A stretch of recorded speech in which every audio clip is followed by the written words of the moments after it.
50 LIC పాలసీలు తీసుకున్న queen Kangana Ranaut ఏదో ఒక వివాదంలో నిరంతరం వార్తల్లో నిలుస్తుంది. కానీ ఇప్పుడు ఒక మంచి కారణంతో హెడ్లైన్స్ లోకి వచ్చింది.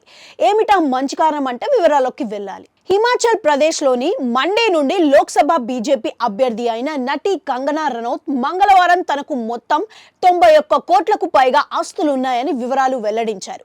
ఈ ఆస్తుల్లో 28.7 కోట్ల మూవబుల్ ఆస్తులు, 62.9 కోట్ల స్థిరాస్తులు ఉన్నాయి. 18 కోట్ల అప్పులు కూడా చెల్లించాల్సి ఉందని జాతీయ మీడియాలో కథనాలు వచ్చాయి.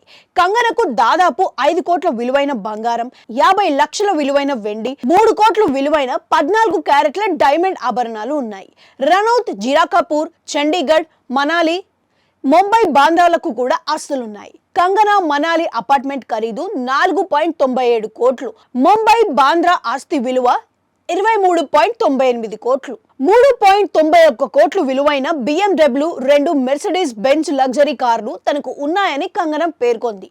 21 లక్షల షేర్ మార్కెట్లో పెట్టుబడిగా పెట్టినట్టు తెలుస్తుంది. 11 మందికి వ్యక్తిగత రుణాలు ఇచ్చారు. అంతేకాదు కంగనాకి 50 ఎల్ఐసి పాలసీలు కూడా ఉన్నాయి. ఆమె ఆస్తుల వార్తను ప్రకటించిన వెంటనే నెటిజన్లు కొంత ఆశ్చర్యం వ్యక్తం చేశారు. కంగనా ఆస్తులపై నోరెళ్లబెడుతూనే ప్రత్యేకంగా 50 ఎల్ఐసి పాలసీల గురించి విని చాలా మంది ఆశ్చర్యపోయారు. లైవ్ మింట్ నివేదిక ప్రకారం మతపరమైన భావాలు కించపరిచినందుకు 3 క్రిమినల్ కేసులు, పరువు నష్టం కోసం 4 క్రిమినల్ కేసులు కంగనపై ఉన్నాయి. ఓవరాల్ గా 8 క్రిమినల్ కేసులు కంగనపై దాఖలయ్యాయని వెల్లడింది. హిమాచల్ ప్రదేశ్లోని మండే లోక్సభ నియోజకవర్గానికి జూన్ 1న ఎన్నికలు జరగనున్నాయి. ఇది పార్లమెంటరీ ఎన్నికల చివరి 7వ రౌండ్ పోలింగ్. నామినేషన్ అనంతరం కంగనా మాట్లాడుతూ ఈ రోజు మండే నియోజకవర్గం నుండి నామినేషన్ దాఖలు చేశాను. మండే నుంచి పోటీ చేసే అవకాశం రావడం గర్వించదగ్గ విషయం. బాలీవుడ్ లో విజయం సాధించి రాజకీయాల్లోనూ విజయం సాధిస్తానన్న ఆశాభావంతో ఉన్నాను అని కంగనా రనౌత్ మీడియాతో వ్యాఖ్యానించారు. నాపై మండి ప్రజల ప్రేమ నన్ను ఇక్కడికి తీసుకొచ్చింది.